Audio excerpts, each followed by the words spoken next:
Greetings, fellow viewers. This is Henry Michael Brown, creator of Splatterbomb, author of The Impossible Man, world builder of Arcana Magi, Warden of the North, King of the Andals, Sultan of Swat, Stoppers of Gobs,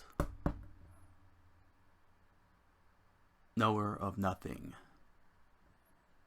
So, today I'm doing a little behind the scenes bit here. This is my assessment of my show Splatterbomb Lounge so far. Figure I'll get you guys up to speed. As I said in my intro, I am one who is willing to learn. Doing these YouTube videos, this is an extraordinary feat on my part. Doing this in my life. Normally I spend my time writing and game design. So this is pretty much, one could say, out of my depth here, but I have to do something with Splatterbomb, a little bit more with it for my portfolio and such, because I really love it. I love Splatterbomb. I love my creations, and I want to see it become get into fruition. So willing to do whatever it takes to get it to where I want it to be as a product, as a franchise, to grow a fan base for it, and so on. So, how did I do the YouTube videos? Well, I've done 9 so far, and I also did 3 short episodes, which I'll get to later on down the list. But first I'm going to start with the first 7 episodes, and they suck. They're terrible. I mean, don't get me wrong. It was a good. It's a good first step. You know, it was a good first step. You know, just getting into the pool that is YouTube. Doing these types of videos. These let's play videos, we want to call it. I don't know, these playthroughs.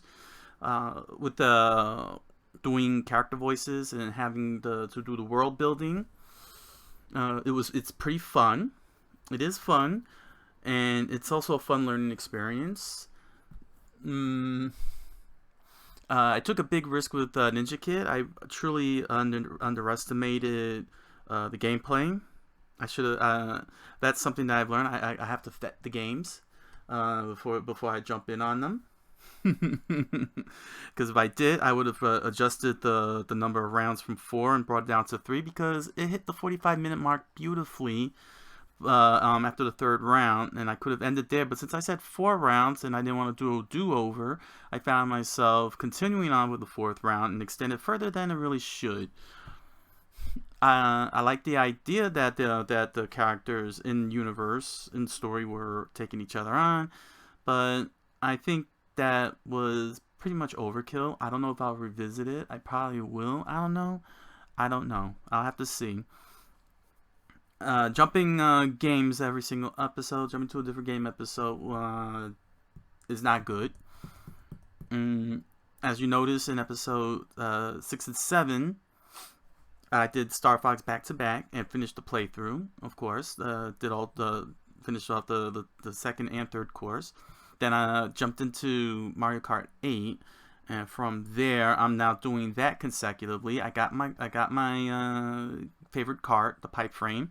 So now I'm doing the 200cc playthrough, and I'm going to do the 200cc playthrough exclusively, back-to-back episodes, so I can jump into Clubhouse games and finish the world tour, and from there I will do grip playthrough and complete the campaign mode consecutively, and get into a fresh start with a new game.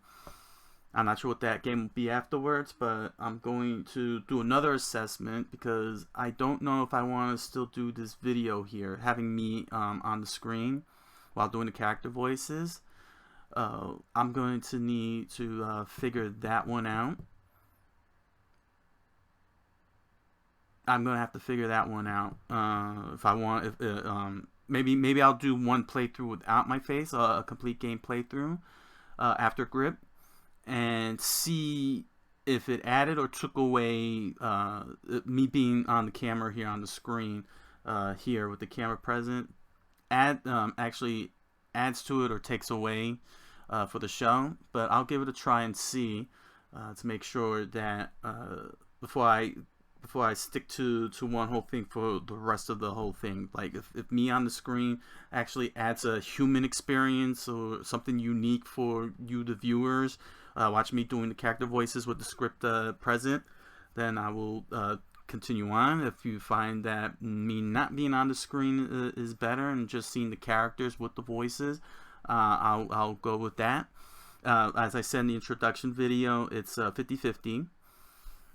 If you want to see the introduction video, you could click on the link above. You'll find in the playlist, the Splatterbomb Lounge playlist. This here, being that this is a behind the scenes, is going in its own playlist, Splatterbomb Lounge playlist.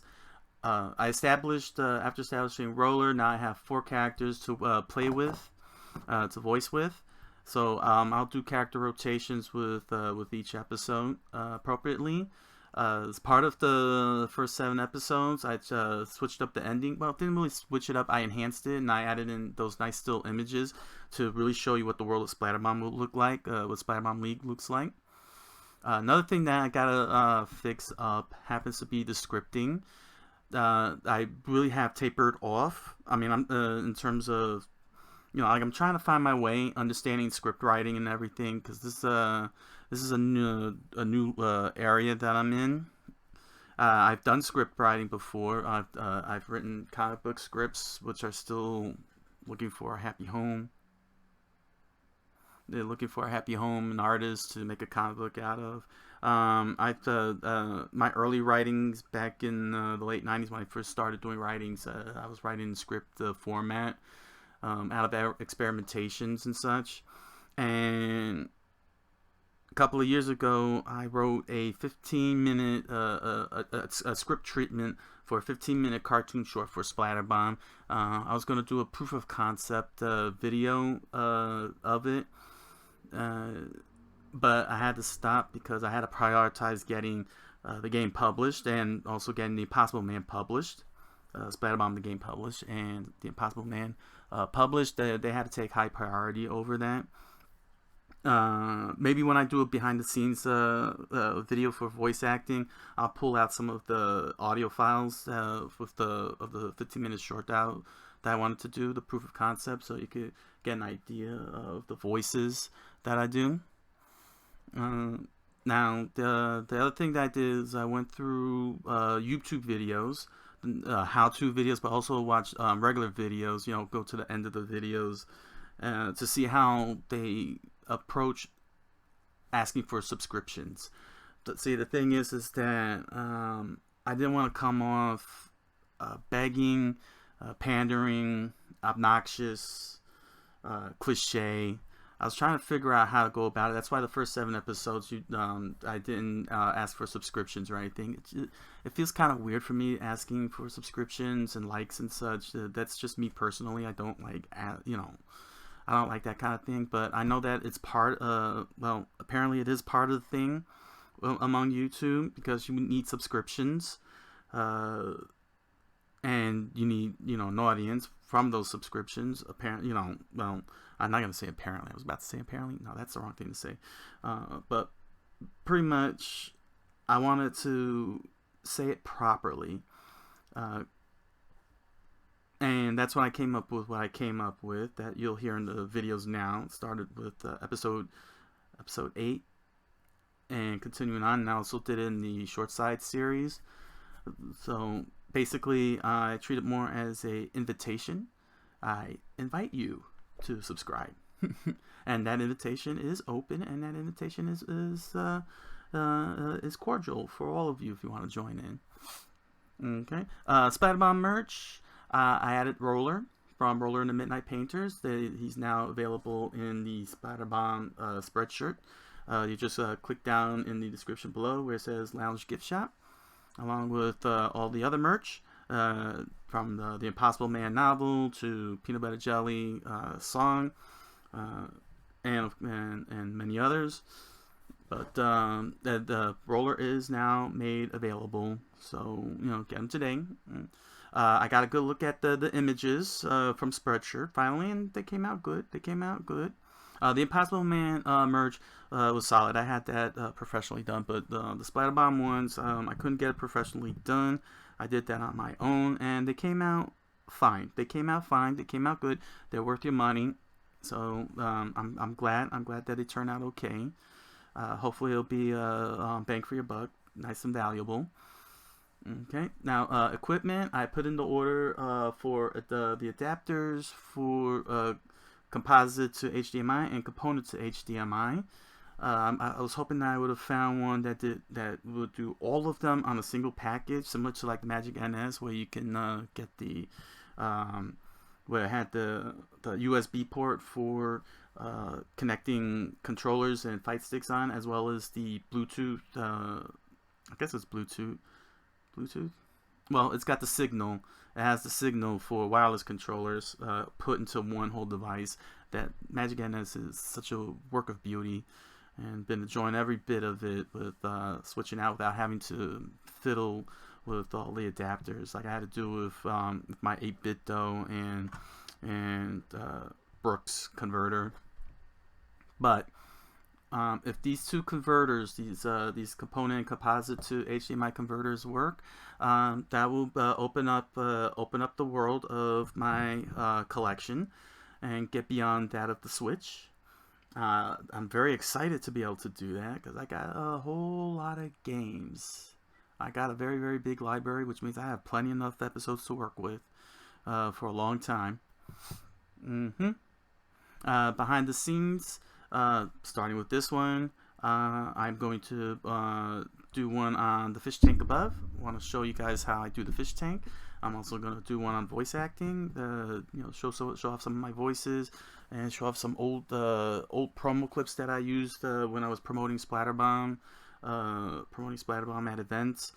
The videos, they're not very good quality videos, but the point is to get the audio so you can see and hear how I was doing it. Behind the scenes is going to have its own playlist. I will probably keep the introduction episode with the Splatterbomb Lounge in the Splatterbomb playlist with the rest of Splatterbomb Lounge, so as to not.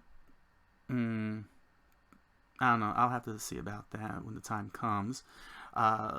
Short side series. I started doing the short side series. That was kind of impromptu when I was doing my mental assessment of the show, and I did 3 quick episodes since the session. And I did them all up at the same time. Put them in their own playlist, the Splatterbomb Lounge short side playlist. The first 3 episodes are up, and it drew in some views. If you all are watching it, thank you very much for your views on those videos. I really appreciate it. Very encouraging. So much so that I've decided that I'm going to continue doing the short side series. As you can see above in the fish tank, it's just a one single still image, very easy, very simple, and I'm drawing inspiration from Ernest P. Worrell videos. I don't know if any of you've seen it, but he has a character named Vern, who's off screen. He always talks to Vern off screen, so I'm treating Ernell, who's right there on that bottom right corner at the Juice Lounge. I'm treating him like that, just to keep it simple and focus on the gameplay a little bit more better for all of you in the audience, and staying within character as Coqui-san to help it out. So with that said, being I got this going on, there is a rescheduling involved. So doing 3 episodes, full episodes a week, doesn't help the script, doesn't help with the story progression and the world building that I enjoy doing. So I'm going to reduce that episode to only once per week, and the short side series is going to be twice per week. Monday and Tuesday will be the short side series. Wednesdays will be the main episode series. And this will allow me to keep the script nice and focused for the main series, and continue on the adventures of Splatterbomb League season that the athletes like Handy and Bradley are going through. And it's allowing me to keep up with the questions I need to ask them, so that way it could come off like a quasi sports talk show kind of thing, which is what I was trying to aim for, but it didn't pan out the way I wanted in the early episodes. But learn. That's what it's all about, learning, and and I can't stress enough how much I'm enjoying doing all of this. But that's going to be the schedule from this point forward. So it'll be one Splatterbomb Lounge episode and two short side episodes per week. I'm going to keep the short side series 10 to 15 minutes. That's what I'm looking for, because that'll make it easy. And it's not just going to only be like arcade games or off the cuff weird games like Ding Dong XL. I could always bring Mario Kart 8 Deluxe 50cc into the short side. If you've watched the episodes where I was doing the 50cc, it's pretty boring. It is pretty boring because it's 50cc. I'm rocking 50cc like no other. I mean, I lapped the eighth place character, so I think that's said enough about what level of content the 50cc presents.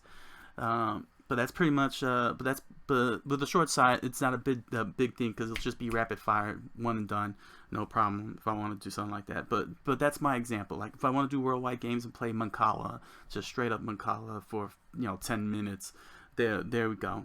After I complete the World Tour campaign. But yeah, that's pretty much what the short side series is to do, and it also helps you guys out with choices, your options. You don't have to watch a full 1 hour episode of the Splatterbomb Lounge. You can watch the short side series in 10 to 15 minutes, digestible. You have your options. It's good to give your customers and your viewers options for their entertainment, because it can make them very happy, and provide convenience of their own leisure. Leisure or leisure, I don't know, that was very British. So that's pretty much the assessment. I'm hoping that I can make the improvements more solid, especially with the script writing. I'm looking forward to just giving you guys everything you'll probably be looking for in this show. I hope that I will intend to entertain you successfully and put a smile on your faces. And well, I'm getting a little over here, 17 minutes, so I'm gonna end it here. And I wish you all a good night and a buenas noches.